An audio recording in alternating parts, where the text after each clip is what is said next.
So we, as busy as this week is, we are so happy that Hunter Leonard has taken the time out to come and meet with us. Very exciting. He's got a great presentation. Our equipment is, so he's going to have to manually do a couple things. Extra work for him, but I'm sure it will all work out in the end. Let me just do like a housekeeping. I'm going to go inside in a minute. Anybody needs to come and use the restroom. We're using this door, not the back door, because we have a camera set up. We're trying to film this. We're trying to be professional. Then we can share it with some people who couldn't be here today. So if you want to come on out, I'll be there. You can use the restrooms. How about the heat? Are we comfortable? Too hot? Too cold? Okay, let us know if that changes. But anyway, let's all yay for Hunter. I see a lot of familiar faces. So many of you, the next slide won't be terribly pertinent. You know, I did all of these with animation, so I've got to click every single thing. Go figure the remote wasn't working. So first and foremost, I'm one of the cowboys that rides with the fire department. I'm in the fire department. I'm the current PR officer and past president. I'm a dad. That's young Brooksy. He's almost 2 years old, and my wife, who looks a lot different now. That was a year ago, and so that's there at the corral. And I'm a tour boat captain. Take tours for Cowboy Cruise Company. Me and my wife's tour boat business, and those are the 4 things that I'm most passionate about, by all means. And so the Spring Roundup will start Friday and Saturday, and the general purpose is for vaccinations is really the biggest thing. A Coggins test, and a general health check, so like making sure none of the ponies have cuts or bruises or an abscess, something like that. Dewormer, which helps them maintain weight and they get natural worms out there. And then to see the new foals and their progression, we're up to 4, thanks to Darcy. And so we can see them and make sure everybody's doing okay and is intact and has a good connection with mom. And then we get an accurate herd count after the winter. So winter time is undoubtedly when you lose some. And so we need to know going forward before summertime how many we have. And it's most of the time the most accurate way to get a herd count and be completely sure, because sometimes you have ones that wander off by themselves and you don't see them for a while, and so they turn up at the roundup because we're pretty thorough on it. So the Southern Herd Roundup, I drew a really rough diagram. It's very hard to do to make all the arrows look like how we're going through. So the Southern Herd, most people are very familiar with it. It's right along Beach Road. The Southern Pasture is 550 acres. About that. Yeah, it sounds like a lot. It's a lot more than what you look at. People would never believe how big some of the landscape is. It only takes us 30 minutes if everything goes well.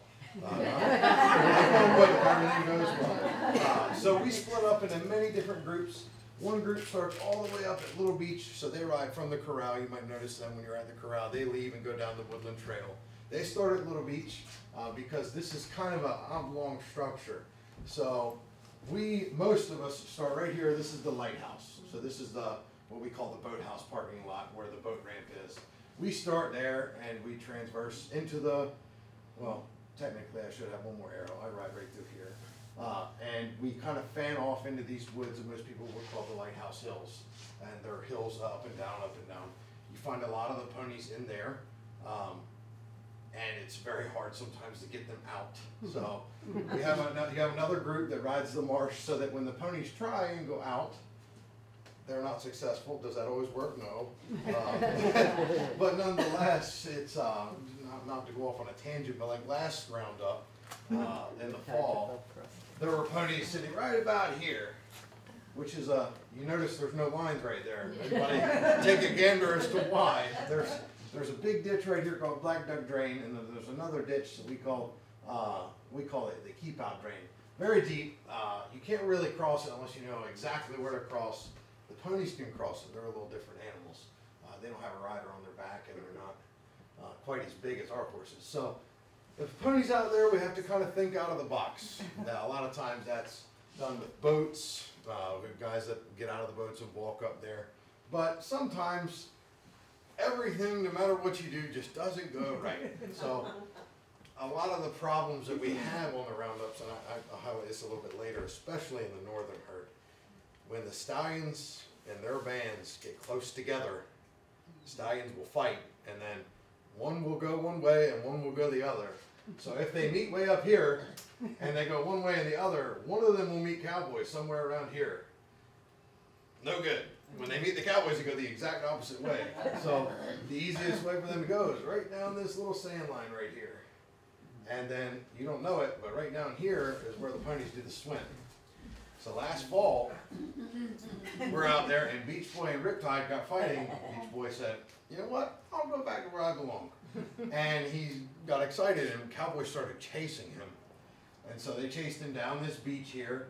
And when he got to the drain, he swam the drain and said, forget you guys, I'm not turning this way, I'm going down the swim site. And he swam half the channel. Thankfully, he would have done the whole deal, but thankfully there was a tour boat out there that called me and said, what do I do, what do I do? And I gave him exact instructions on how to turn them around. Thank God he did, because it would have been a very, very eventful roundup.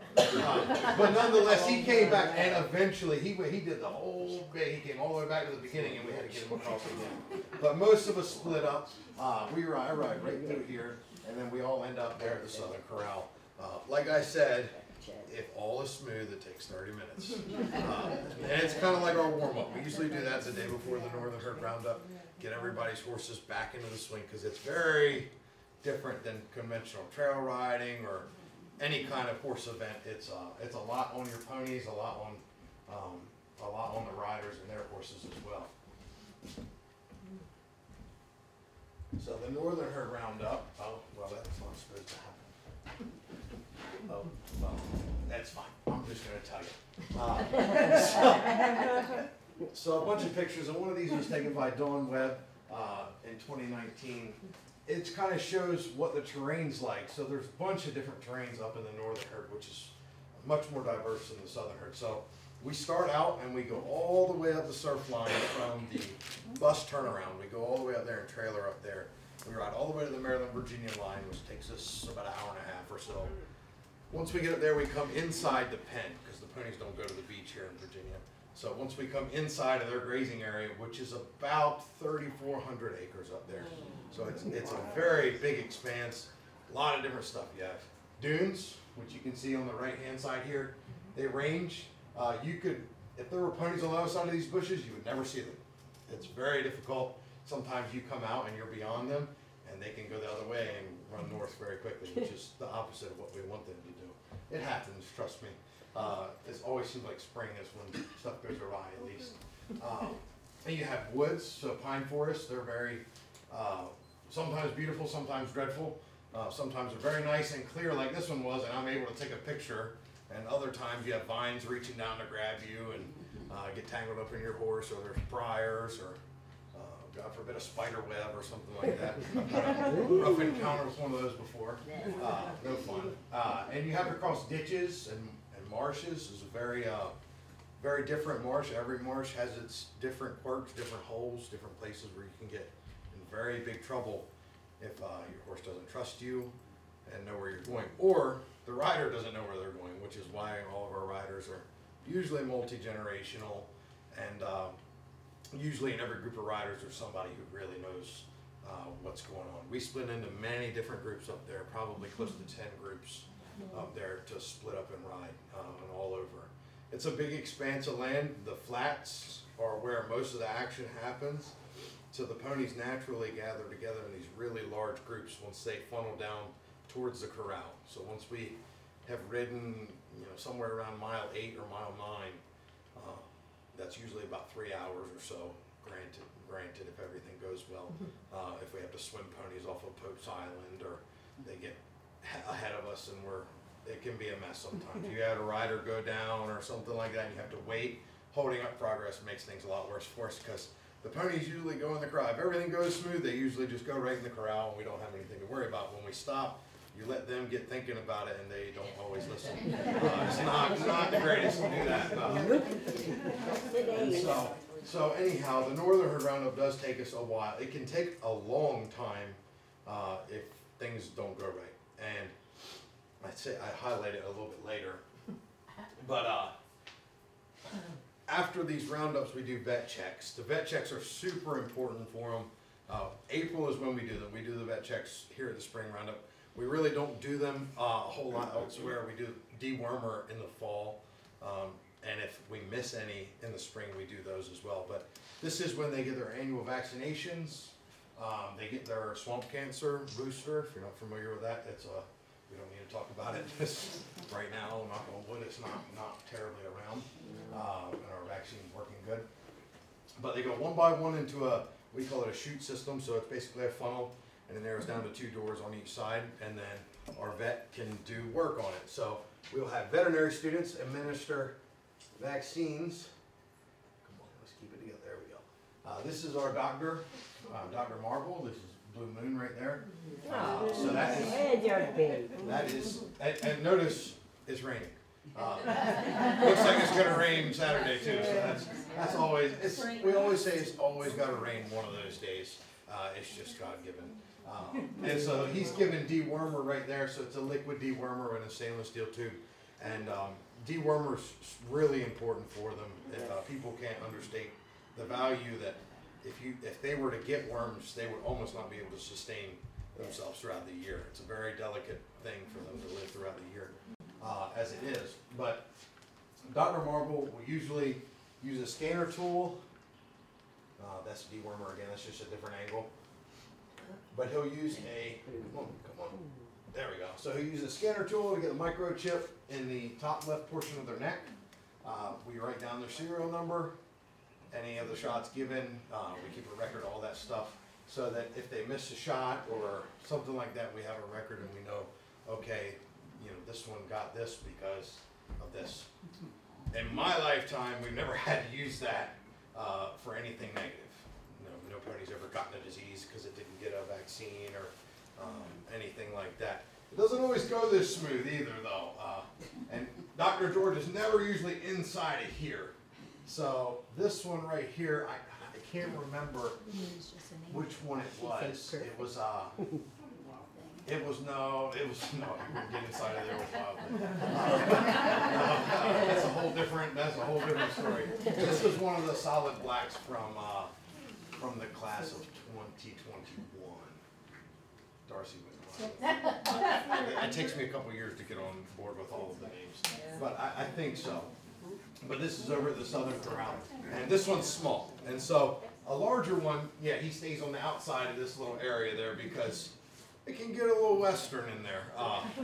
We've had horses, everyone's different. All of them have their own personalities. You guys probably know, like Loveland's Secret Feather. When she comes through, I tell everybody, watch out.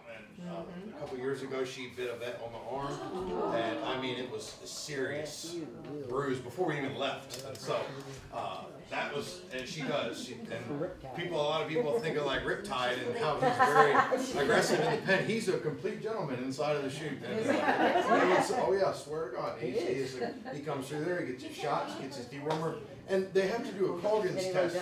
So a Colgan's test isn't really all that easy. They have to insert a needle into a vein and draw blood. So that's not all that easy to hit a vein on a wild horse that's not really all that used to it. Knock on wood, our vets are very good at it. They get it done. Some of the ones like Wild Thing, he figured out a way that he just didn't want any vaccines. And he would lay down inside of there. It's very difficult to do. They would hoist him out of there. I said, guys, this is just futile. He's not going to let us do it. He'd rear up and everything. Really, really a fiasco. But I breathe a sigh of relief once everybody's through and done with that. But they're very important for the herd. And it definitely helps us if you have one that comes in with an abscess or like last fall we had, well actually it was last summer, Chili Bean, who's up in the northern herd. She actually probably got kicked or something in the eye. She probably would have lost the eye if it was just left alone, but it wasn't. And we knew, and we didn't want to go out there and get her because there's so many falls out running around. You don't really know if you'll be able to save it or not, and it doesn't seem really, really urgent. We try not to go out there. And we brought her in, and the vet looked at it and gave her a series of shots throughout the next few months, it saved the eye, and it's, I don't know if she can see out of it, but it's at least saved it and it's there, so that at least provides some normalcy. But things like that do happen. Abscesses come in, cuts or bruise, big things that you might not see from the outside. They can see them, and where everybody has to go through, they all get checked. And so a lot of different things you can never ever see while they're out in the wild. Like if they have a cut on the bottom of their hoof, you'll never see that. Very hard to see. So the vet checks are super, super important. And yeah, this is where I get it. Is it always cut and dry? It is not. It's never cut and dry. It's always raining. Sometimes, believe it or not, they don't like to be corralled. Can you imagine that? They're wild animals. They can hide in places. You guys might remember a few pony pennings ago, Bling Bling, who's no longer with us, she hid, gosh, I don't even know. We went up there, so the Northern Herd Roundup is on Sunday. She hid for us that day in the very last wash flats, what they call the bow of the beach. There was a section of trees there, and Chincoteague has shrubs that there's deer trails through them. And when I say a deer trail, it's about that high. Sika deer are not very tall, and it would be hard for a human to crawl through it. And we knew she was in there. This area wasn't but a couple 100 yards wide and long, and we said, she's in there. We know she's in there. We watched her go in there. We had been chasing her all day just to get her to this point. And she did not want to go in the crowd with her in her fault. And we sent my brother in there, crawling in there, and he could not find her. So we go the next day. We go do the same thing the next day. We go up there and ride into it very methodically. We're going to get her. She's got to go in. No dice. And so that was the beach walk day. So right after the beach walk, we went right up there, tried to do it again. Nope. So we went up there the next day, Tuesday. This is why we have all these spare days. So in case something goes wrong, everybody's still getting sold. We got her on Tuesday, and we ended up bringing her in. But they can hide, and they can hide very well if they want to. Most of the time they choose not to, but they very, very much can. They usually get scared by the whole ordeal, by other horses running, and they all just kind of generally go the right way. And so that works out for us. Out on the island, a really big thing amongst the cowboys is communication. If we're not all in an almost perfect line when we're herding across the island, what will happen is if somebody in the middle gets too far ahead of somebody on the edges, ponies can sneak through that gap there when cowboys can't see them, and they'll end up going, most of the time this happens in the northern herd, they'll go north. That's bad, because then they're running away from us and we're trying to catch them. People sometimes don't understand that ponies are a lot harder than cattle. Cattle are slow. And when you're on a horse and you're faster than a cow, guess what? You can round them up a lot easier. You can get around them. When you're traveling with ponies that are faster than you, and they don't have a rider so they can cut through these little trails, it's not easy to get them. And so we're lucky that we start out with a tactical advantage, or else we'd probably never get them all. I said, with so many ponies, they get in this one tight area. When we start funneling them down, it's not a straight funnel to the corral. It's actually a couple 100 yards where they all kind of sit. And when they all get down there, they do not like each other, especially in summertime when it's breeding season. Even now, we're starting to get there. And they do not want to be near each other. And so especially some of the younger stallions, Twist is one that comes to mind a lot more than he should. I don't know if it was last roundup or if it was in July. I think it was the last roundup because we weren't terribly worried about getting him. He got down there and an older stallion told him where to go, and so he went. And when you're riding across this area, you think of it, you know, cowboys here, cowboys there, spread out in a line almost. And where this happens, it's flat. You can see everything. So you see ponies running towards you. Well, your natural instinct's yelling, cracking a whip up in the air, everything you normally think to do. Well, when they don't stop, what do you do? So they put their horse in front of them, and they run into the horse, or they dart around them real quick. Sometimes they don't care. They don't care that you're there. They have something else on their mind. I don't know. And they ran around us, and then, you know, then of course we have a Polaris and a pickup truck and a four-wheeler, and they all try to turn them around. No dice. They said, we're not going into the vets today, and we're going to hang out elsewhere. So it's it can be difficult sometimes, but we make the best out of it most of the time. And the last little thing is that vets make it look easy. Right now, Dr. Marble hasn't been with us terribly long, but he's very experienced. Dr. Charlie before him, same thing, very experienced. It's very difficult. It's difficult to get them in that area. The stallions do not like going in there, and especially if they're being separated from the mares. Mares are on one side of the fence, and they're not. It's very difficult. So it's delicate. It's delicate to get everybody through there, but they usually do okay. And knock on wood, we'll hope this weekend goes well. So I have just real quick. Let's hope it loads. So this is from a couple hours ago. My younger brother, this is just something extra. Darcy called me a couple hours ago and said there's a foal, it's not with his mom, it's on the other side of a ditch. We need help. We don't know if he needs help, but if somebody could come up here and look later on, great. So didn't hesitate, sent somebody up there. Aiden went up there, and he's on COVID quarantine, so I know he wasn't doing anything. So I sent him up there, and this is what he found. So the foal is on one side. This is a little ditch right here. Doesn't want to cross it. It's only a couple days old. Don't blame it, right? This is foal number 2. So very pretty, very expensive.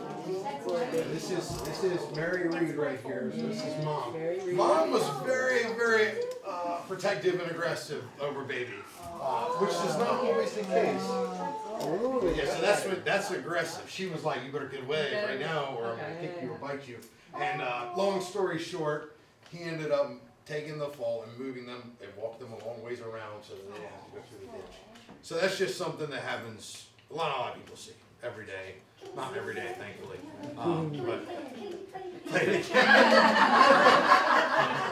But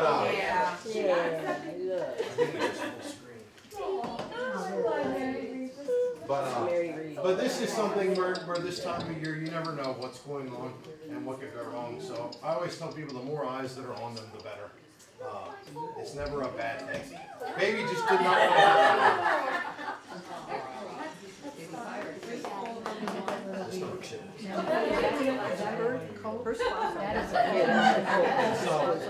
Yeah, it's classical, but we've had it on the spring roundup and summertime before where we've actually had a foal get separated from its mother during that whole roundup process. Sometimes the babies can't keep up.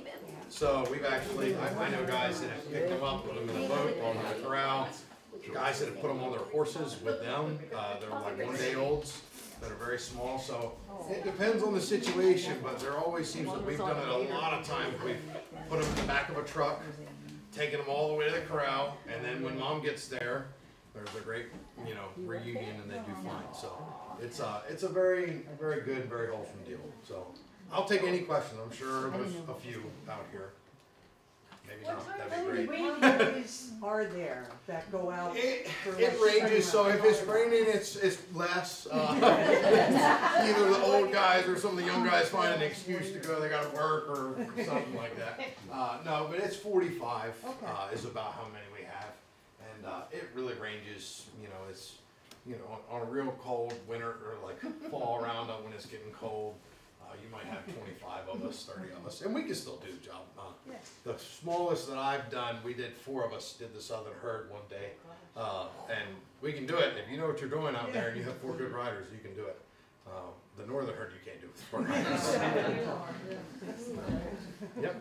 So on Saturday, assuming you are out there, are you out there at 7? Online it says it starts at 7. Yeah. So when we say 7, that means we are up there. We have our trailers at the corral, at the bus turnaround, and we are on horse moving at 7. Okay. When So should that's a good question. I don't know. Nobody knows. That's Darcy would be better to ask about that because I mean it's probably it's about an hour till we get anywhere where we would even see horses.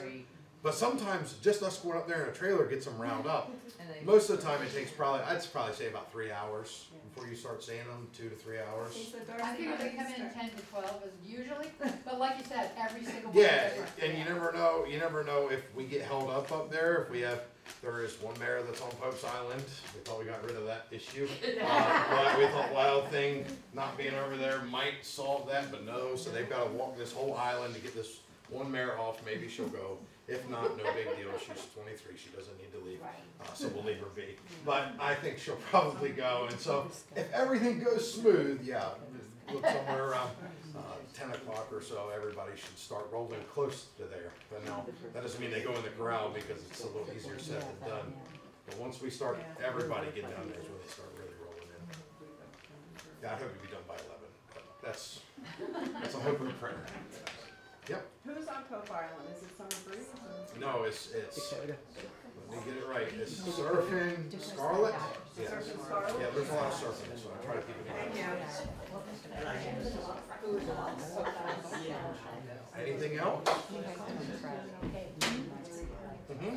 Have any of the mares that are pulled during Roundup? I've never seen one. I would imagine that somewhere along the line there have been, and after the Roundup, especially I don't know if it's like the blood pressure, it's all the excitement sends a few into labor for sure. And you get them in the corral and you look at them, and if they're in that chute and their bellies are touching the side of the chute, you know, yeah, this is a ticking clock here. They're going to have a baby soon. But that is a good question. How many acres roughly is the north? 3,400. 3,400. Yep, and it depends. It's gotten a little smaller. They sectioned off a few places, but it's not really big. Yeah, it's when they had the piping plover area, it was a lot easier to round up the ponies because the biggest piece of the island was actually sectioned off so that ponies could not graze on it because of the potential of a piping plover nest to be trampled, which doesn't happen. So that anyhow, they opened that section up, and it's given the ponies a lot more grazing area. And if you go back and look at the ponies throughout the winters back then to now, it's a whole different ballgame. That and winter hay helps So as where are well. the plovers? Where did they go? Elsewhere, but we don't know. There's no plover right yeah, there are. Yeah. So the Fish and Wildlife, the reason they did this is that certain area it's sandy across there. So they thought, oh, maybe at some point there is a plover nest out there. They'll section it off. But they thought at one time they would have a lot out there. There wasn't. So they do the same reason they closed the hook down by the Coast Guard station is for birds. I've never been up to the northern roundup. So when you round up those roughly 100 ponies, 110 or so, it depends. are they all in the corral at the same time? Yep, and the old corral, it was a crowd. The old corral that we had up there was very, I mean, we only used it 3 times a year, so it was small. And we built a new one last year. It's a lot nicer. We can separate them now easier. So the biggest thing is when we're doing these vet checks, a lot of times we do the vet check and they go straight back out. But sometimes there's not. Sometimes there's one that's separated, or there's one that needs special care, or one that needs to go to Chincoteague for some reason. It needs extra vet care. Or maybe we're moving it to the southern herd. There'll be some shifts here this coming week. And so some people will be moving up north and some people will be moving back down south. And then, of course, I left the slide out. I was in a rush and I had a fire company meeting before this. But probably, I don't know when, don't ask me when. But Friday, I would assume that they'll bring the young ones, so the 2022s, over and they'll be in the corral. And then when we release everybody else after the vet checks Friday afternoon, they will also go out and learn their new home. Correct. Usually, it's not a policy, but we try to keep them down in the southern herd for their first whole year out here, because we can keep an eye on them. I know, I see a lot of you guys driving around on beach roads. You're watching, I'm watching too. So everybody's out there looking, and if you see one, and there's not a terrible amount of mud down here in the south. The northern herd, the ponies up there have learned where you can go, where you cannot go, and most of them are all right up there anyhow. But you find that young ones, when they're a year old, they get in a very tight group. They're very tight knit, very hard to break apart. They go up there and they are very safe in that group. They stay in an area and they learn it very carefully, very slowly, but they learn it, and that's how they carry on throughout life, is they'll stay in a tight group. How do they know who their little guy is, who their stallion is? Oh, if you watch some of the stallions act out there, you would understand. Well, So, like, don't you keep them all together, all the 2022s, aren't they gonna be together? they'll stay together, so what'll happen is usually when they turn 2 to 3, depending on the age of their maturity, whenever they come into heat first. Sometimes it's a little bit younger if there's like a bachelor stallion that's looking for some mares, then might swoop them up, and maybe they're not breeding age. He just wants a friend, I promise. He's lonely. And so sometimes what'll happen is usually a 4 or 5 year old stallion will come up on a 2-year-old group of mares. The older stallions don't want anything to do with them most of the time because they kind of consider them, you know, like if you were to hang out with a teenager all the time, might be a little weird. There might be a little bit of social anxiety, and there might be a disconnect there. So that's kind of how I try and view it. But a lot of times they stay in their tight-knit group. Now, a younger stallion usually takes over. That doesn't mean, though, that if a mare doesn't turn 3 and an older stallion senses her in heat, he won't swoop her in and try and take her back to his herd. That doesn't always work, though, because there is a matriarchy in his herd. Sometimes they do not allow it. Though I've seen it.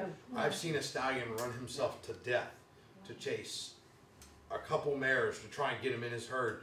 And his mares, his group of gals said, no way, we're not taking 2 or 3 others. And they won't let him in. And But on Friday, with the 1-year-olds, where are they gonna go? so they'll just hang out in their own group. They'll No one get, has a stallion? they will go without a stallion, correct. They'll stay without a stallion for probably like a year. We won't have a young stallion down here in the southern herd with them. And that's better for them.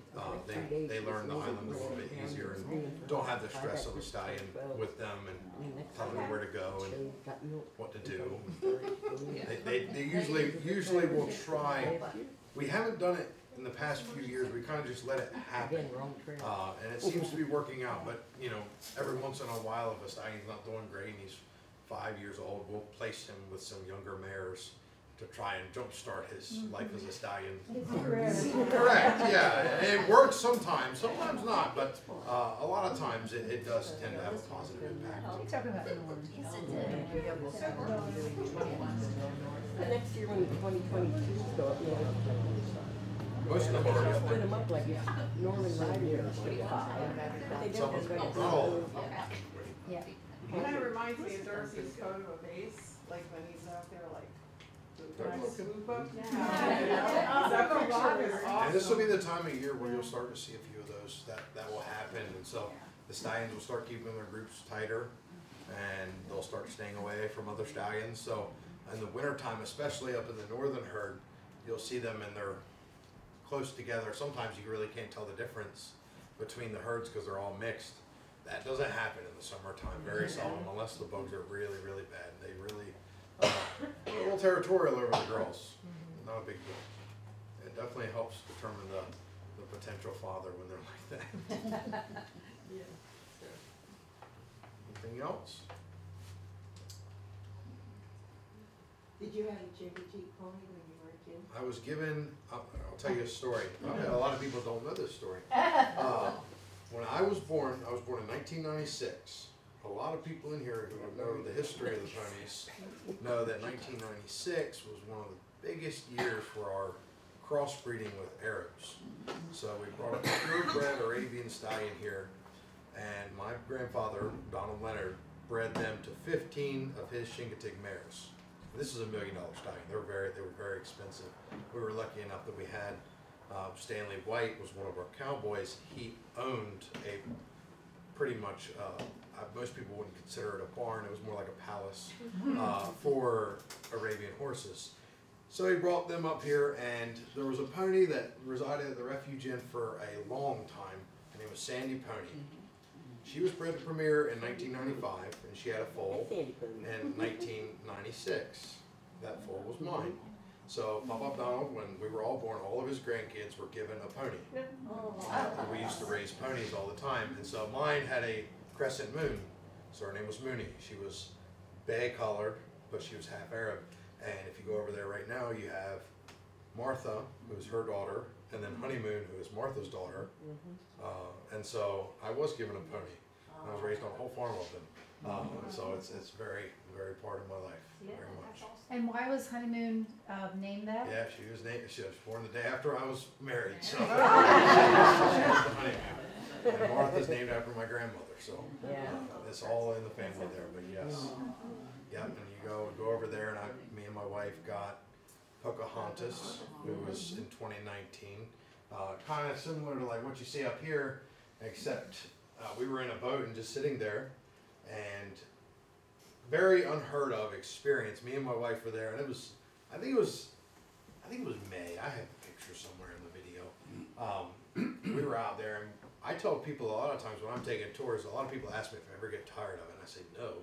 I said, because when we're bored and we want to go do something, this is what we go do. And so I tell people I never really get bored of it. And so we were up there, we were watching Wild Things herd. Wild Thing was probably my favorite stallion that's been alive so far in my tenure.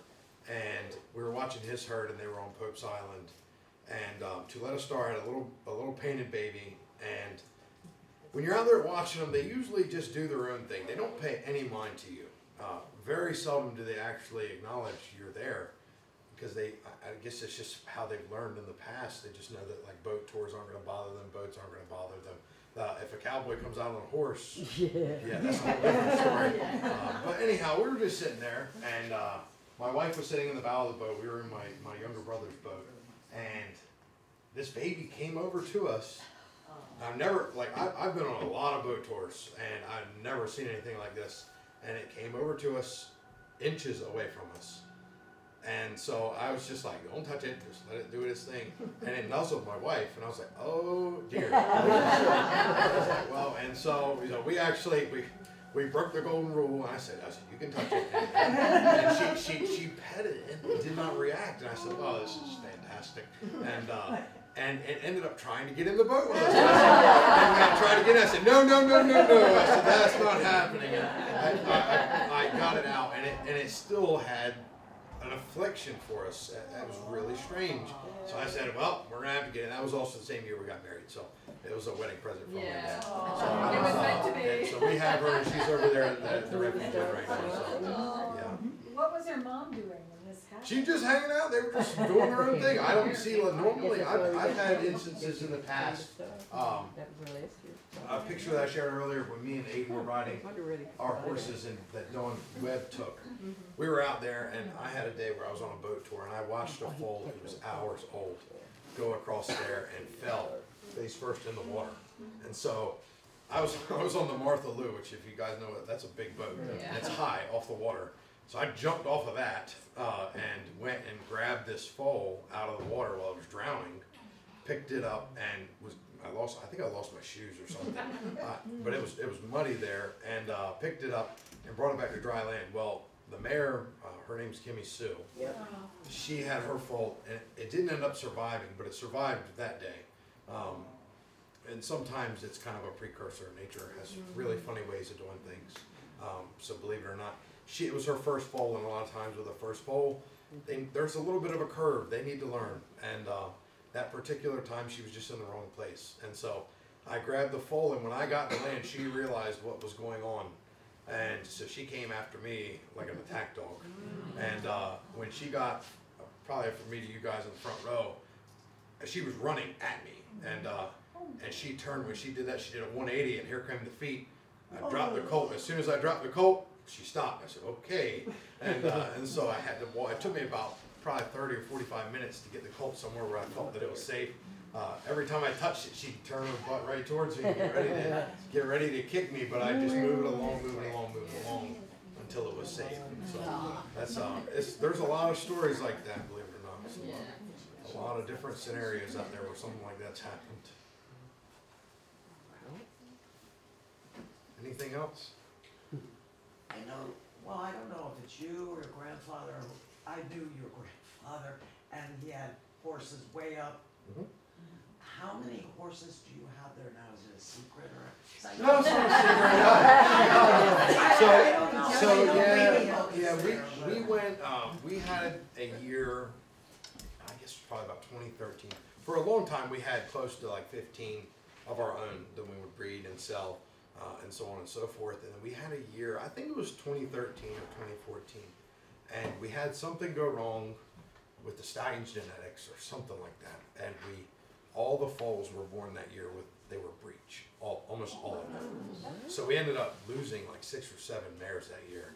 Because even if it is a breech and you know it's a breech, still the odds of everything working out and having a vet that can come and check it out, it's very slim.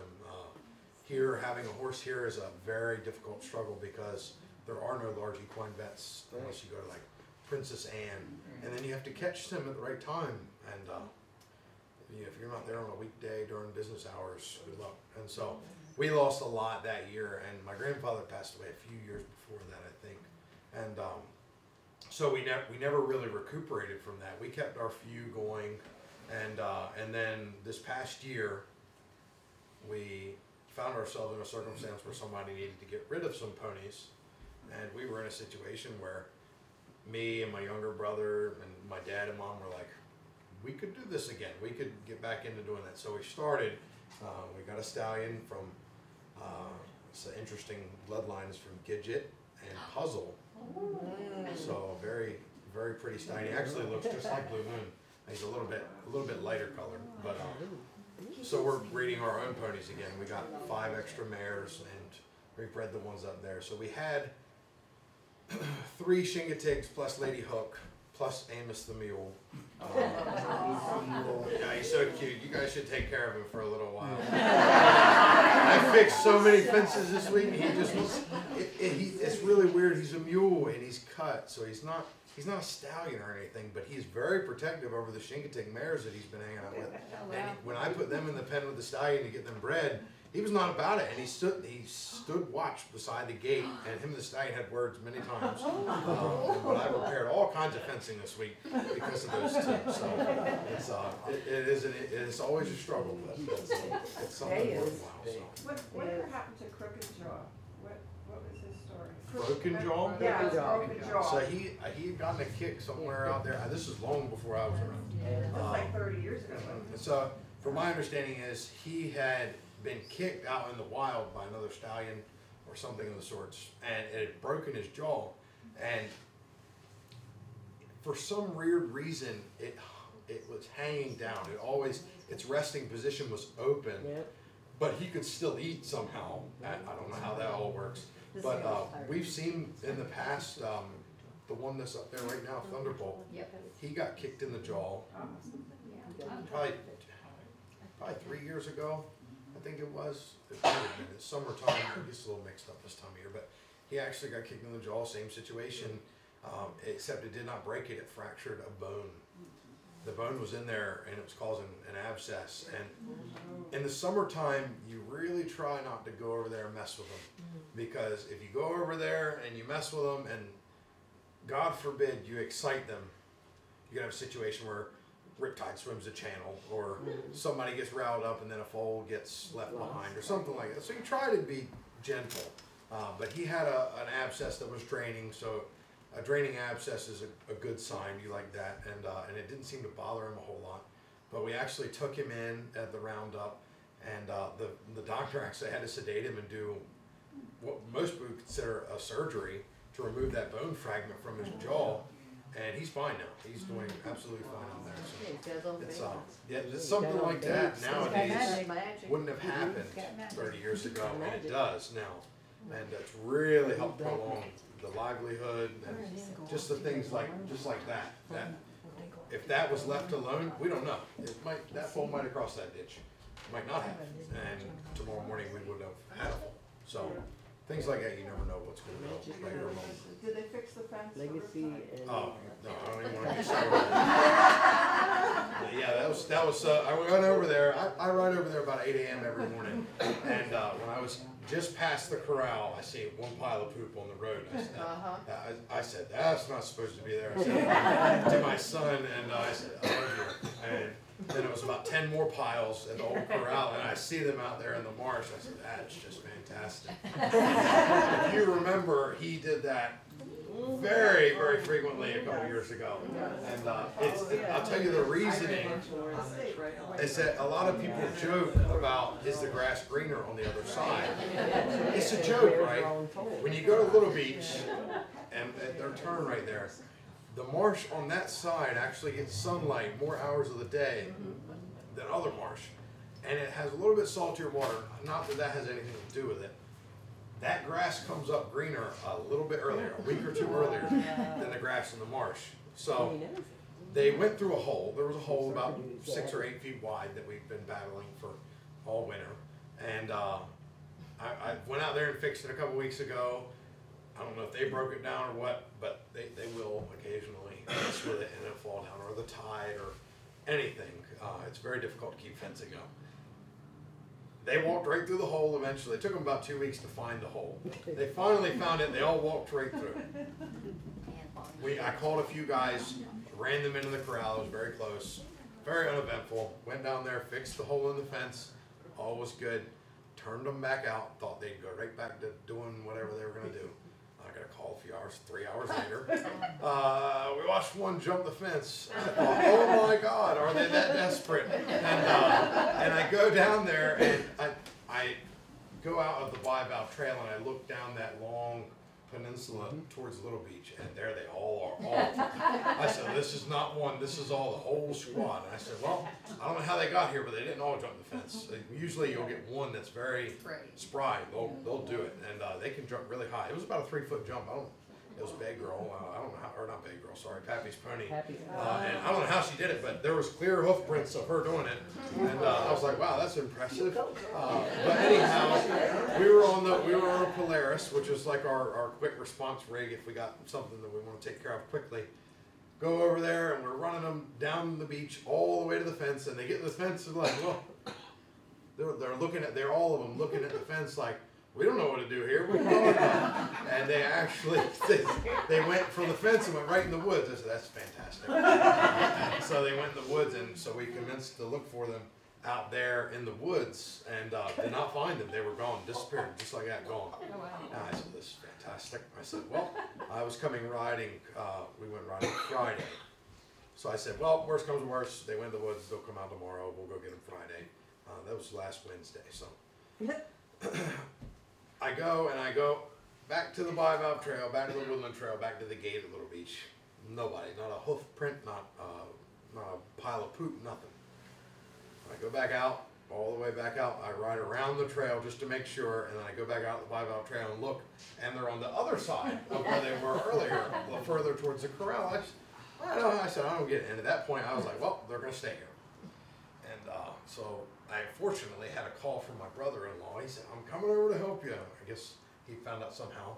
I said, thank God. So at that point, the tide was out probably 2 feet farther than it usually is. It was a lot. And at Tom's Cove, there used to be an old watch house right as soon as you come out of the Bivalve Trail. The tide was out all the way to that. So there was about 200 yards of real estate there. And it was me and my dad, who's not very athletic. I'm not very athletic. And so I said, this is going to be interesting. I said, maybe they'll stay on the hard sand. They did not. He came, Billy pushed him down towards me, and I'm looking, and Misty Mills was running in front, and the lead mare, pretty much everybody follows. In that instance, everybody's going to follow it. And the whole time she's running, I'm going, is she going to turn towards the woods a little bit? And she's running right towards this watch house.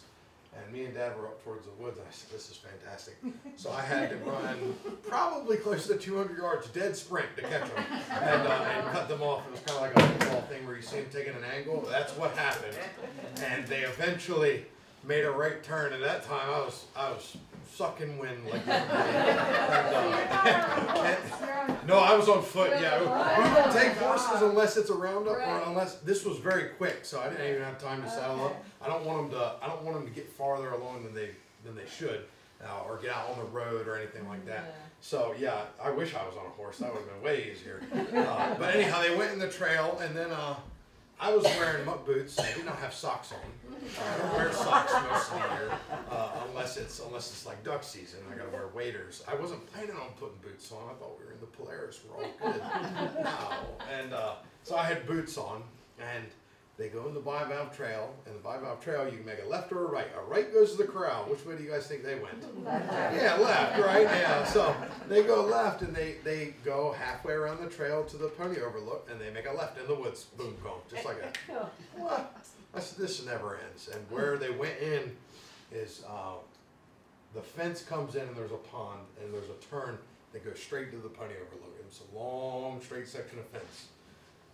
I said, all right, Dad. I said, I'm going to go out here. Hopefully they'll just go to the corral. And the fence goes all the way to the corral, but they were on the wrong side of it. And I walk, and I see them ahead of me 200 or 300 yards. And they just keep staying ahead of me 200 or 300 yards. So I just kept on walking out there in the mud. I was thinking the whole time, these heels are going to be nice. So I'm going to get out of this, out. And I got to the overlook, and there were 3 people up there. I said, have you guys seen any ponies? They said, no. I said, that's fantastic. They said, 15 minutes. I said, that's terrible. And I got a phone call. They were like, we got 3 of them, not all of them. I said, where's the other ones? They're coming back your way. Great. No. And so that event, I met them just in the woods from the overlook, and they turned around and tucked tail and went right. They went in the corral that time. So then I went down there again to go fix the fence because they had. You could see the hoof prints of what they did, and a few of them were wandering around after I guess Pappy's pony had hopped, and they said, "Oh, look down here!" And they walked in the water, and then went through a hole in the water underneath the wood there, because the tide was out extra far, so they could wander a little bit further out. So I put another board out there and drilled it in. I said, "Hopefully this will work." They've stayed in since then, so we're gonna cross our fingers and I'll call more help next time. What's wrong with them being where they were?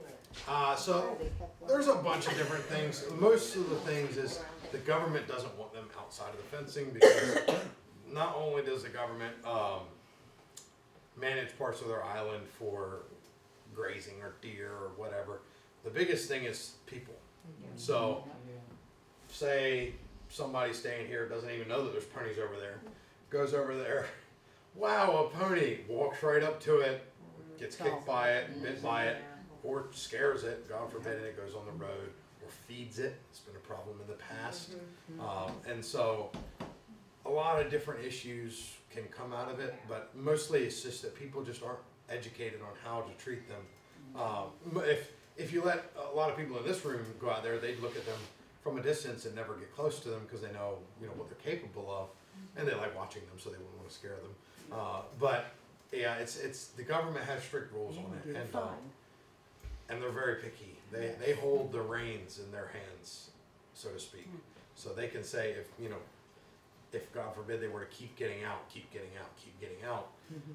would say, look, you guys need to keep them in, or we'll have to move these herds somewhere else, or you never know. And that's not happened before, but it's a potential. We're on their land. It's not like we own it, so it's very much a working relationship. So we have to, there's some give and take both ways, and they're usually pretty good about it. They're the ones that we maintain the fence, but they've been very fortunate. We've been very fortunate that they've built fence out there with AmeriCorps, who's a group that'll send kids out here, and they built the whole southern fencing and a lot of the northern fencing all by themselves. That's no fun. We took the whole fence down, which is also no fun. I might call you guys on the next time. You guys will enjoy that. See, some people would, but I'm telling you, we were out there and I was sweating and pulling barbed wire and trying to get the fence out of bushes that's been there for who knows how many years. Trying to get every piece of barbed wire, and it's important. You never know. Barbed wire ends up in a pony's tail last summer somehow. We didn't have any barbed wire on the beach, but it still happened somehow. But we got it out, so it doesn't matter. Anything else? We watch that one.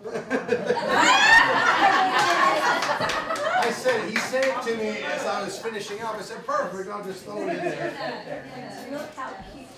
I think Eden needs a That's Eden's brother. Eden They say, Oh, Eden does. Eden does not need a brother. She sent me a text. Yeah. Convince Eden's the caretaker that needs a brother. Yeah, yeah. Thank you.